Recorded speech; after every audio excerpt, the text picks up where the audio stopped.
Hallo. Hallo, herzlich willkommen zu einer Special-Ausgabe von Mental Mall. Wir sind das erste Mal live on air heute. Das erste Mal mit Video. Hallo. Und wir haben einen Special Guest heute, unseren ersten internationalen Gast, nämlich Yungblud, which is why we're going to host this in English for the day. And I'm really excited because, as some of you might know, I'm a huge Yungblud fan. So this is a really special event for me. And Sören is too. We both had the pleasure of listening to his new album yesterday, so we know what's coming for you. And something great is coming for you. And yes, today we're just going to talk about the usual stuff, mental health, obviously, because that's the main topic of the podcast. But we're also just going to go along with whatever Yungblud has to say. So yeah, hi Yungblud. What's going on? You all right?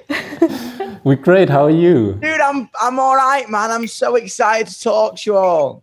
We too. Yeah, same. Gonna be sick, man. How you all feeling? All right? Yeah. Yeah, we're okay.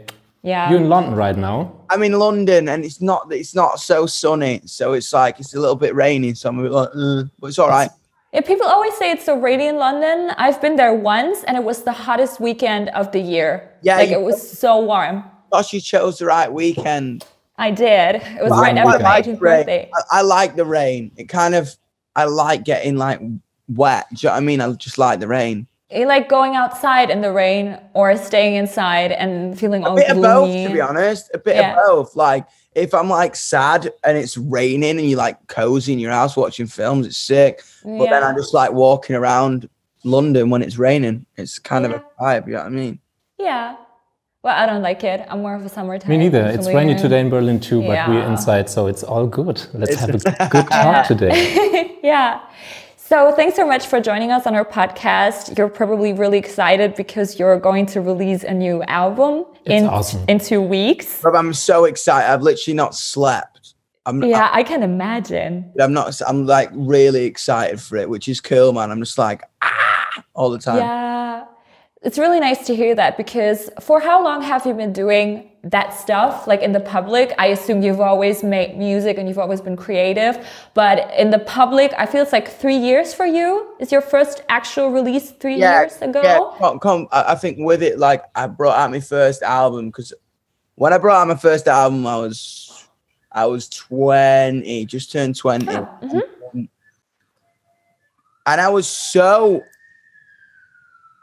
I felt so alone and misunderstood because I grew up in a really I grew up in a really kind of backward place. You know what I'm saying? And a lot of people didn't get me. And I think for anyone out there, there's a big difference between feeling loved and feeling understood. People can love you all they want, but they might not understand you. And I think that can really weigh you down. And basically, I put out my first record to be like, is there anyone out there like me? I feel completely like an alien, completely different, completely thing. And I'm starting to hate myself for it because is there something wrong with me? Yeah. And it was like, holy fuck.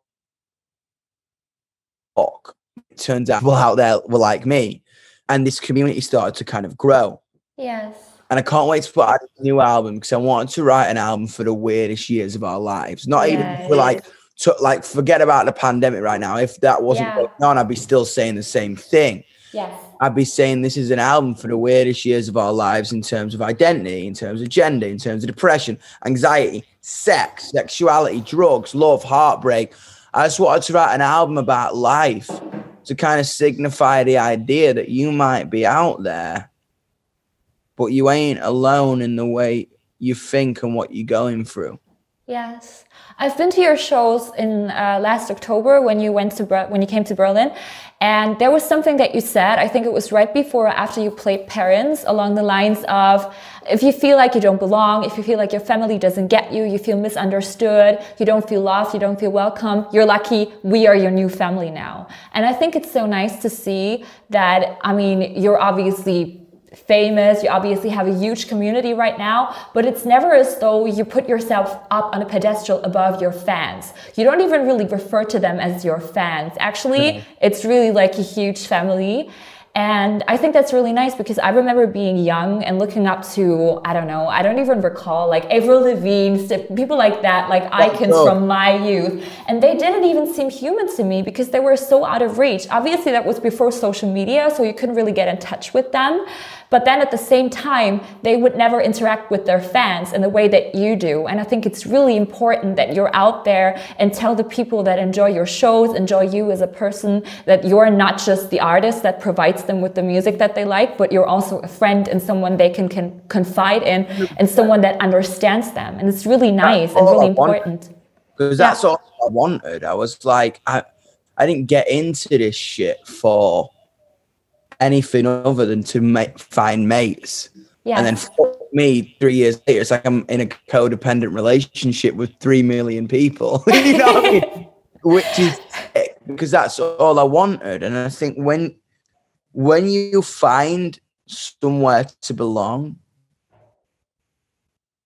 like you figured out you got lungs for the first time. Yeah, I feel the same about music. Like I obviously always wanted to do that, and I tried a lot of things in my life, but it always eventually felt like it leads to me becoming a musician and playing shows and connecting with other people who do the same. And it's so sad because I released my first record last year in July, and I got to play actually really huge festivals considering the fact that I'd only just started. So I was really happy, and I was the happiest I had ever been in my life. And I thought, okay, my life is beginning now. And then obviously the pandemic happened. So everything's on hold now. We can't really do anything. What I really appreciate is that your latest release, especially Cotton Candy and the music video that you made, makes it seem as though there is no pandemic at all. And that's wonderful. Like the music video is so touchy-feely. Everyone's really close to each other, people are making out, and it's almost like a little safe space, a colorful safe space. I'm really thankful for that. Oh, thank you. That's it, man. That's all I want Yungblud to be, because Yungblud ain't me, Yungblud is us. You know, Yungblud is we. That's what it's about. It's about. Did it get harder for you to like create this community feeling the bigger the audience got? I mean, I think so, yeah, but the cool thing about this is again, like it's not me. We do the work. So everyone else in the community makes people feel welcome in the community. Obviously, like families always do. Sometimes it's issues, sometimes it's fights, whatever. But again, we are a massive family and everyone connects to people. The idea of it is be 100% yourself, because that's when you're going to find people who are 100% right for you. If you're only 80% yourself, then you're going to find people who are 80% right for you, because there's 20% you're not even showing.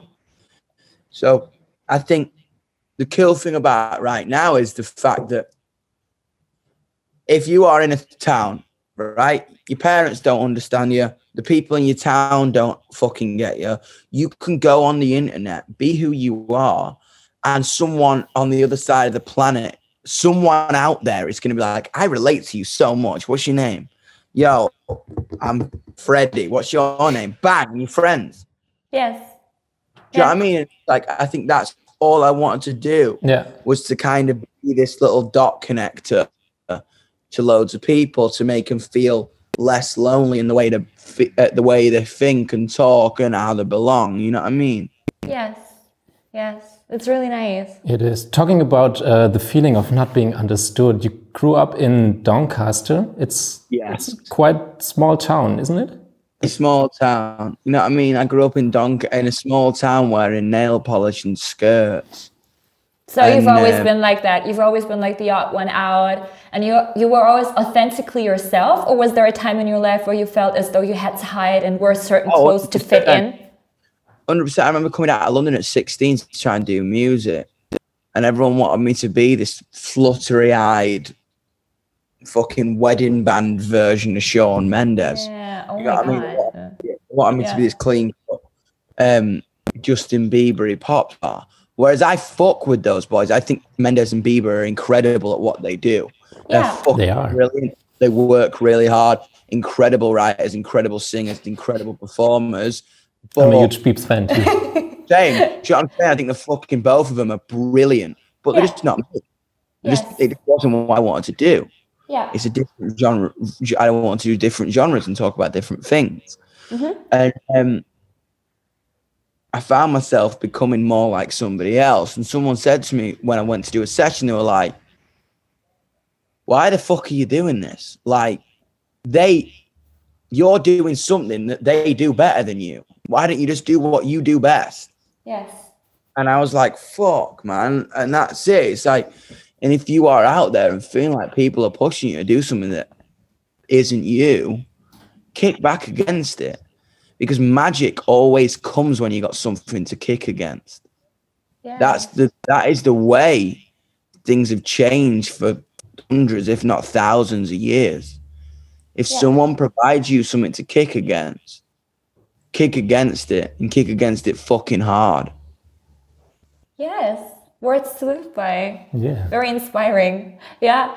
But I mean, looking back on your teenage days, obviously you felt like you weren't understood because you want to be, do you feel as though you want to be a person to your fans that you wish you had when you were younger? Because that's how I feel.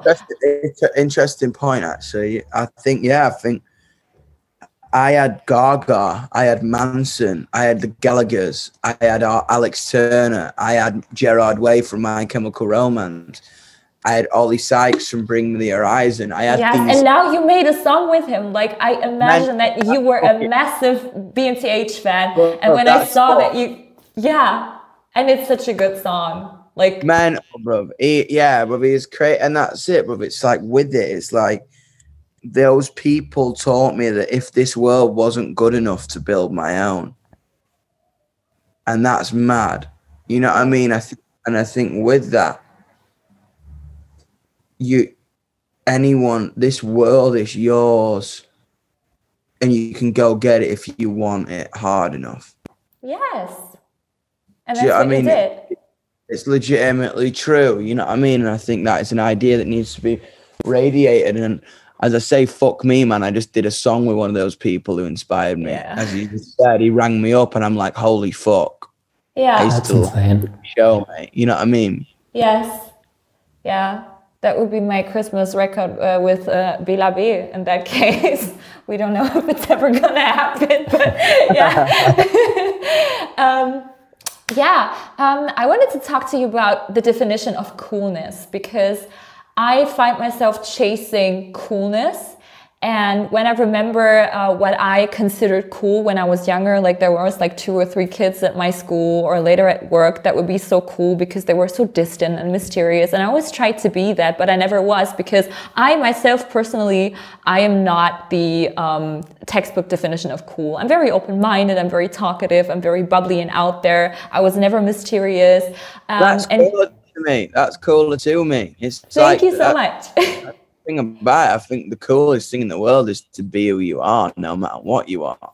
Yeah, you've already answered my question that way, because I was going to ask you, what's your definition of coolness? Because I think you're cool because you're authentically yourself, and you're some sort of like alternative type of cool that really helps me accept that coolness isn't just that guy wearing all black in the corner of the playground when you're like in 5th grade and he's in 10th grade and you're so in love with him.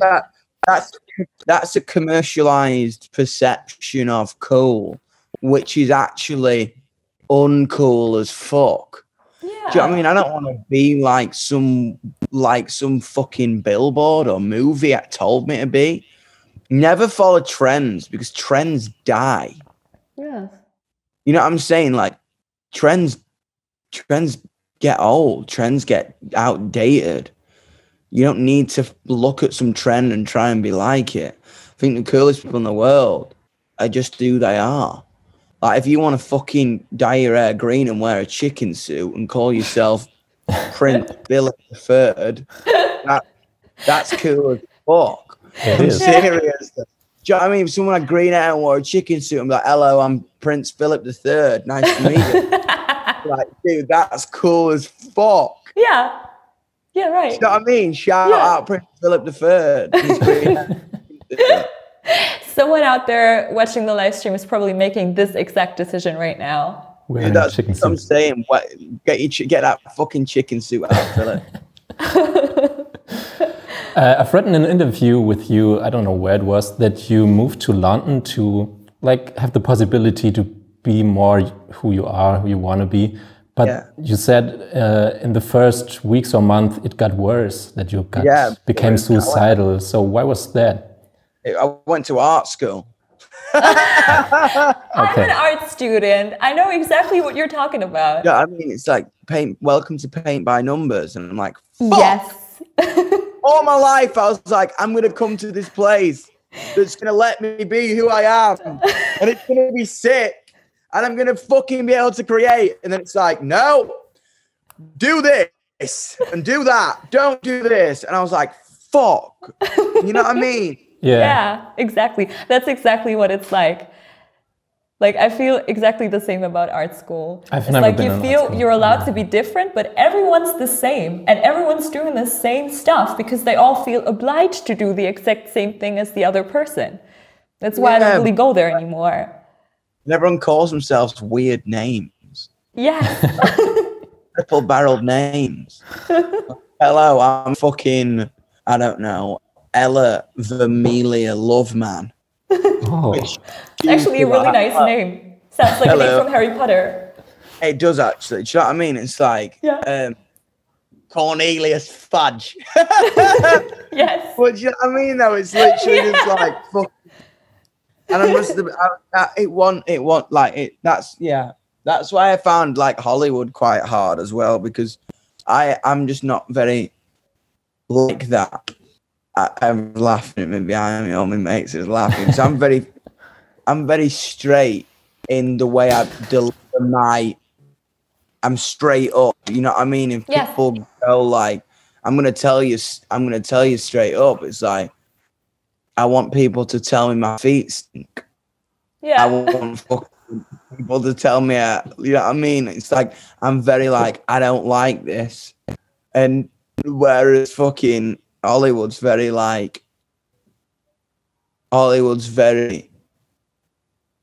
my God, hi, I love your outfit. Oh my God, her outfit's awful. Do you know what I mean? I'm like, this is the fucking ugliest bracelet I've ever seen. Yeah, bro, fucking Mean Girl shit. You guys have some margaritas or a condom? If you need anything, just let me know. I'm not like other moms. I'm a cool mom. That's me in 20 years. Safe. But I mean, it's like, all I wanted to radiate was just the idea with this thing. I just wanted to like have no bullshit and just be like, yo, no matter who you are, no matter what size, what shape, what sexuality, what point of view you've got, what color, just fucking be who you are. That's sick as fuck. That is the coolest thing ever. That's all I just wanted to say with like me tunes and my community. Like, just fuck the boundaries, fuck the boxes, because boxes are for cereal. Thank you. Yes. You know what I mean? And boundaries are for fucking, I don't know, puppies. So I've mentioned earlier that I felt as though you as a person were or still are a safe space for your community because you're someone that understands them, that supports them, and they support you. What is a safe space to you besides your community? Where or what makes you feel as though you are safe from whatever pressures in the outside world or whatever bad things are going on right now? Where do you feel safe, or what makes you feel safe and what calms you down? Having a pint of beer in the Hawley Arms in Camden. It's my favourite pub in London. Are pubs open right now, or are they on lockdown too? No. Yeah. Shit. Yeah. But I don't know. I just think, I think kind of, I love walking on my own. Yeah. You know what I mean? I love putting tunes in my ear, having a can of Stella and having a walk and a cigarette or something. Do you know what I mean? I love simple shit like that. You know what I mean? Because they don't get that simple very often. You know what I mean? So yes, it's cool. So, what are your favorite songs to listen to when you go on sad walks? The Cure, because it's like happy, sad. Yes, I love about that. Do you know what I mean? It's like amplifies me sadness, yet makes me feel like I can do anything. Yeah. New Radicals. Bowie, Manson, Arctic Monkeys. Classic. Yeah, completely. Madonna. Yeah. I've also read that you've been a huge Eminem fan. Yeah, fuck yeah, man. I love it. I was too. Hard. Are you still? Yeah, I am. Yeah, I am. I fucking love it. As long as me, like, I think that's what's cool about our generation. It's like, as long as music's good, we like it. Yeah. Yeah. And obviously, everyone's opinion of what's good is different, and that's cool as fuck. You know what I mean? It's not like I belong to this scene or I belong to this scene or I belong to this scene. It's like, as long as it's good, we fucking love it, you know? Yeah, not anymore. Because when I was like in school, we've already talked about this on our podcast. You were either allowed to listen to metal and rock or hip hop and rap. Yeah, true. And people from the two different groups would hate each other and actually fight each other on the school grounds. Like that, at least that's my experience. And I think it was yours too. I even had a shirt that said Anti-Hip Hop Alliance. So I was more on the metal and rock side and you weren't. But now we're friends because those times are over. And I feel as though music and pop culture used to like be, I don't know the English word, but it was like a straight line, straight into the future. But now it has sort of become a circle. I mean, we're actually going back to a lot of things that we thought we had left in the past, considering music. Obviously, you, Machine Gun Kelly, you're actually ripping open the pop punk package again, which is amazing because that's what I secretly waited and hoped for, and I think I'm not the only one. And now we don't have to listen to the old Blink-182 records anymore because you're releasing a new album. Machine Gun Kelly released a new album, so obviously people missed that and wanted that back. So it's not like a straight line to the future anymore, but we're sort of like taking things from the past. That's the thing. That's what makes me like excited as well, because like rock and roll music, I think, is coming back very, very quickly. Yes. I think what's cool about it is it's not coming back in the same way as it did last time. Exactly. Rock and roll will never come back in the way it did last time, because that's just not how rock and roll works. Yeah. No, I'm saying like if we think about it, last time was the Monkees, Oasis, whatever. Wasn't this, and the time before was the Pistols, and then the time before was the Stones, and then the time before was Chuck Berry, and the time before was Bo Diddley. Do you know what I mean? And it's like it's not going back to like Glenn Miller and stuff. Do you know what I mean? It's not ever gonna be the same. It's gonna evolve. Like I see like Post and Juice WRLD as a new rock movement. You know what I'm saying? I do. It's like, that's like legitimately like what I believe, you know? Yeah. Yeah, right. I would also love to talk about the older and the younger generation. When we talk about mental health, for you, it's obviously important to talk about mental health. But for people like our parents or grandparents, it's still hard to talk about it. How do you feel? Why is it important to talk about it? And I think, as I say, you've always got to just be vocal about how you're feeling, because that's how you're going to get help. You know what I mean? And maybe you don't think you want help, and maybe you don't have to have it, but I think it always does help to talk about it. I think the difference in our generations is the fact that we have been brought up on a culture where we speak about our feelings on the internet to learn more about how to get over them or overcome them or understand why we are feeling like this.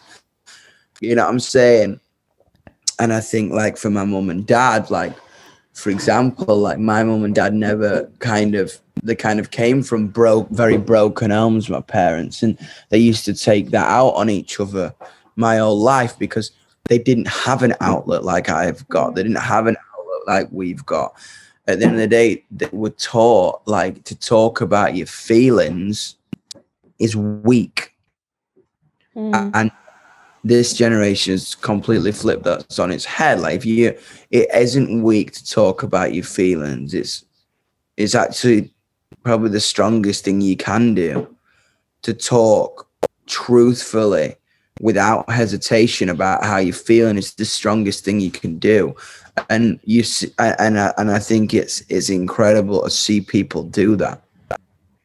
Yeah, it is.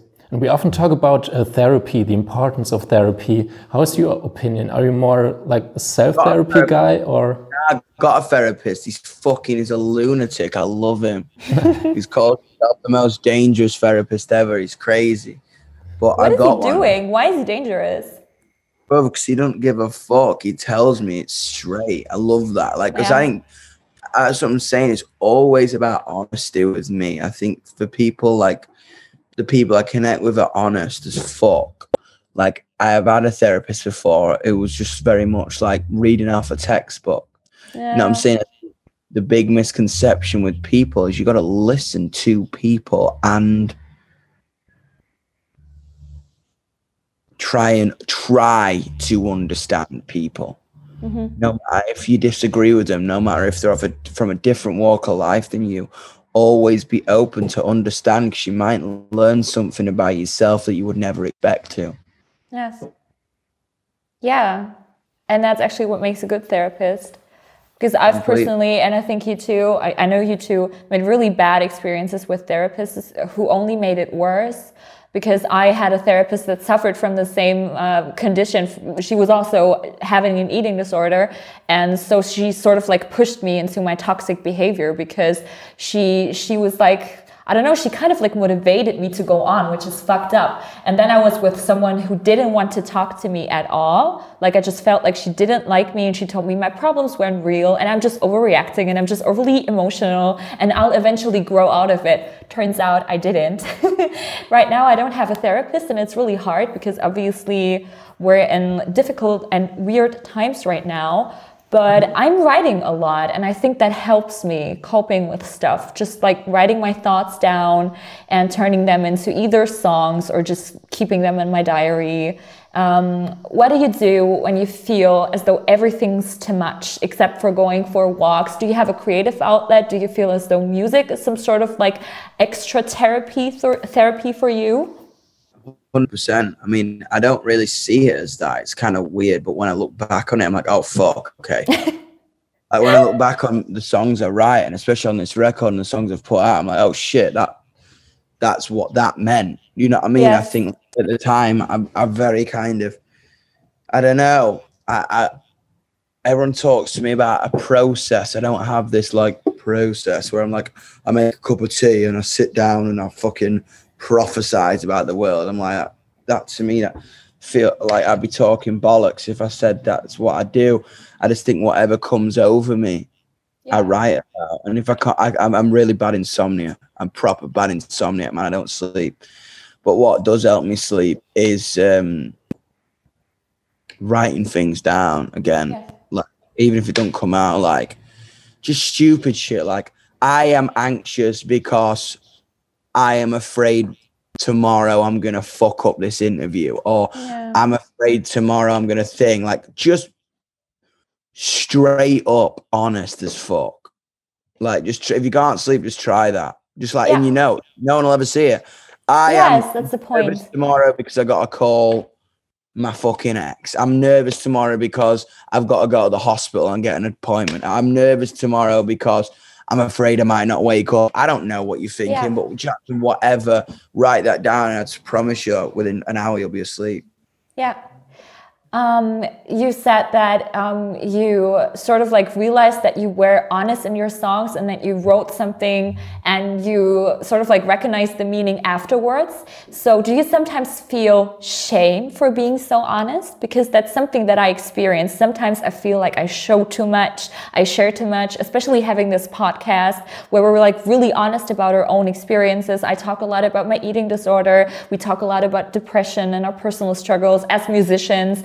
So we don't really keep up the image of the successful musician by acting as though everything is fine, because obviously we struggle.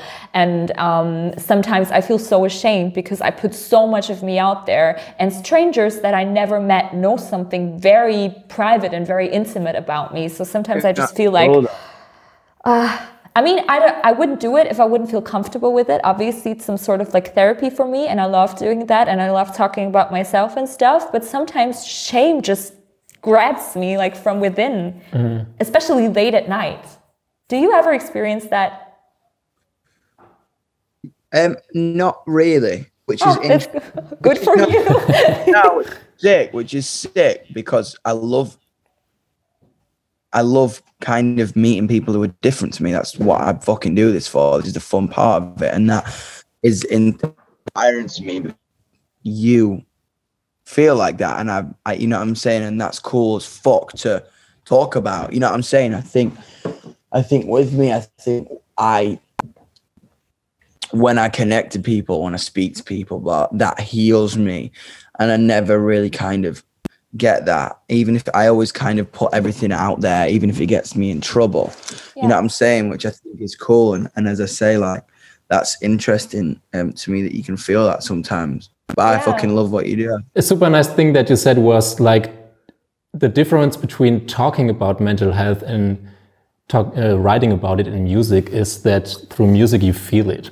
And that's a super nice thing because I can really relate. It's like a statement holding hands with an emotion at the same time. And I think that's what's fucking sick about music. And that's what I love about it. Yeah. You know what I mean? I think it is that. It's literally a statement combining itself with an emotion. So the statement means more. Yeah. And you can also add something through certain instruments, certain melodies. They sort of like underline the feeling of the song. So when you're writing a song, is it usually the lyrics that come first or the melody, or does it go hand in hand? Because I feel as though some lyrics don't go with certain melodies. So for me personally, it always goes hand in hand. It's more like an idea. So I start a lyric, and then when I get in a studio or whatever, and someone put on a beat or puts down a bass line, I have so much stuff written down that I'll go to and be like, okay, cool. And then I'll go into the pocket of that certain beat or bass line or chord or whatever. And then I'll put a lyric that I've already done and then change it from there. Just like chopping loads of little bits of stuff together, or just basically bringing 5 ideas at once in my brain and merging it together into a song. I think that's how the music can sound quite schizophrenic at times.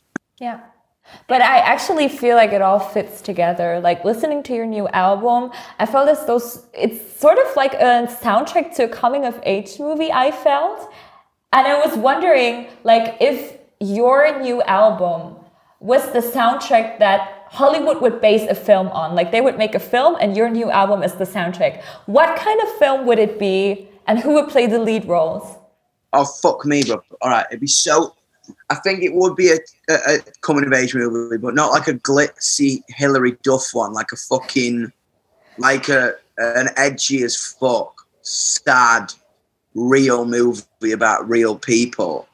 So I think you have to have a good fucking cast, wouldn't you? I would probably love, like... I'd love Zendaya. I think she's a brilliant actress. She is, yeah. I think she's fucking great. Especially, like, she's brilliant in Euphoria. Yes. I think I'd like people as good as like Tom Hardy to be in it. I'd love I'm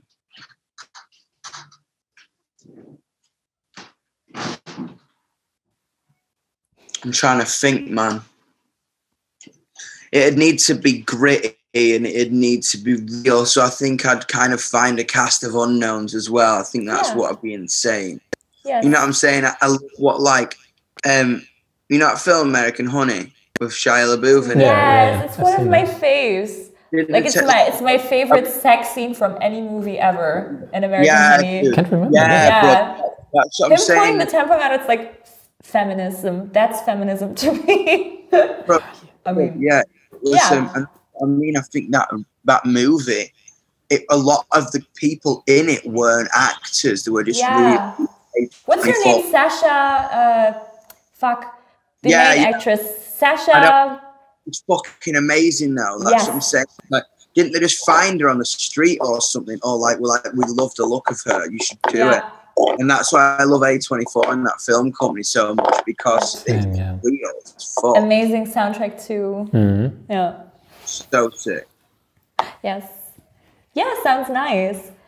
I've actually written down some questions prior to this just to loosen the interview up towards the end. I don't even know how much time we've got left. Okay, nice. About like 15 minutes, right? Amazing. So another question that I had written down before is one of my favorite movies, and a movie that I've watched a lot lately because it's sort of like my happy go-to film, is The Dirt with Machine Gun Kelly in it, like the Mötley Crüe movie. It's the movie. Yes. He peeked over his computer, was like, ah! It's amazing. Like, it always makes me happy. It's so fun to watch, never gets boring. And I was wondering if you could party with like 4 or 5 celebrities, and it doesn't matter if they're dead or alive, and you could party with them Mötley Crüe style, like the way that they do in the opening scene. It would definitely be Tommy Lee's a nutcase. The amount of times I've been out with Tommy Lee, and he's like, bro, he's fucking mad. Like, he sent me caviar last week. It's like, Tommy gave me a present. He sent me a box of caviar. I was like, that's nice. Tommy's fucking mad. I think probably me and Machine Gun Kelly, when we party, it's just like, it is that. It's like oh my God. It's like Elton John and fucking, like, it's like Elton on a bag kind of shit. Do you know what I mean? We go crazy. Probably I'd love to party with like Elton John, MGK, Freddie Mercury. Yes. Amy Winehouse. And I'm trying to think of a really fucking obscure one. Fucking David Attenborough. Interesting. I'd like to get David Attenborough really high and everyone really high and get him to recite what was going on in the room, like Blue Planet. Like, Machine Gun Kelly is behind the bar. You know what I mean? It's like fucking, I don't know. I'm trying to be really, because I've got shit in my head that's going to get me into trouble. So I'm just going to stop talking. But that's the party I think we will go to. What? That's the type of party that I think we will go to. But I probably just stand in the corner. Like, I'm sober, I don't drink, and I don't do anything. Like, I've had my first glass of red wine 2 weeks ago. 1 glass, and I did. I actually wanted to drink it with you in the KaDeWe, but this girl, everyone always moves away from the city where I live. And once in a lifetime, it happened that a friend of mine actually moved to the city. So we're spending a lot of time together now. And we had our first glass of wine together. And I was wasted and it was really embarrassing. Like, we had to go home in a cab. And I was asking really embarrassing questions. And I was just really embarrassing. You drunk. Yes, none of you people in Berlin have ever experienced me drunk. Do you change your personality when you get drunk? Not really. I just get louder. So people people just don't like me. So I'm like, I'm loud already, but like I'm extra loud when I'm pissed. Yeah, it's the same. I become more loud and more naughty and more. I laugh more and shit. Yeah, and I'm not ashamed of anything. Like, I must have been really embarrassing. Would love to see that. It's gonna happen. It's gonna happen. I already told my mom that I want a really expensive bottle of red wine for Christmas. So we'll see where that takes us. Yeah. Are you looking forward to Christmas? Or, I mean, this year, obviously, we're not going to be able to. Bro, I love Christmas. I can't wait to see my family. I miss my family a lot. Do you know what I mean? Yeah, I can imagine. Are they still in Doncaster where you grew up? Yeah, I'm going home. Yeah. I'm going home to Donny, which is crazy. We're actually playing our first show ever in Doncaster next year. Sick. Oh, that's going to be amazing. So the whole town's coming. Hilarious. People are going to come from everywhere, apparently. Like people you went to school with, and maybe people that didn't like you, because that's my dream. I always want my ex-best friend to see me on the cover of a magazine. Like, whenever I release something, my first initial thought is she going to see it? Is she seeing what I'm doing? Like, she never believed in me. She always put me down. So I couldn't really let go of the thought of her seeing me on a magazine and being like, damn. That is so fucking funny. Yeah. As I said, I just can't wait for like people to look at like everyone, all my community at Donny Station, like, fucking hell, what's at Donny Station? There's a bunch of punks at Donny Station. That's gonna be so nice. It's going to be an experience. Yeah. It's going to be fucking mad. Yeah. So, you know that our podcast is called Mental Mall. We're slowly coming towards the end of the live stream. And in the end of the live stream, we always ask our guests, if you would spend a day at the mall, what 3 things would you get and what we do in the mall to make it a perfect day in the mall? Oh, I would probably get at the mall. I'd want some fucking stupid, awful, sugary drink. I think, like a slushy. Yes, like that brain makes freeze. top red to match my hair, so I could just be like walking around here. I mean, probably a slushy, some cool fucking jacket or something that I bought from a shop, and then a big kiss to finish my day. A big kiss? Yeah, a big kiss with the person I went to the mall with. Yes, nice idea. Yeah. I mean, there's nothing better than a kiss in the mall. True. I never had that, but I can imagine. Same. I've never been kissed in a mall. Me neither. You probably should try it. What I want you to do is I want you to send me a video of you kissing each other in the mall. Maybe we'll do that. Get a slushy and go kiss in the mall. That's the first thing we're going to do when everything's going to open up again. Yeah. We're going to get a slushie and kiss in the mall, and we'll send you a picture. Dude, I love that. That was so nice talking to you. It really was. You're really an amazing human being. Yes. Oh, no, I loved it, man. You guys are too, man. It's Thank you so much. No, this is really going to help me through the upcoming dark times of being home alone and depressed and sad. I'm just going to remember today, and that'll cheer me up. Thank you so much. You can listen to it again. We can all listen to it again. It's sick. Oh, thank you. Yes.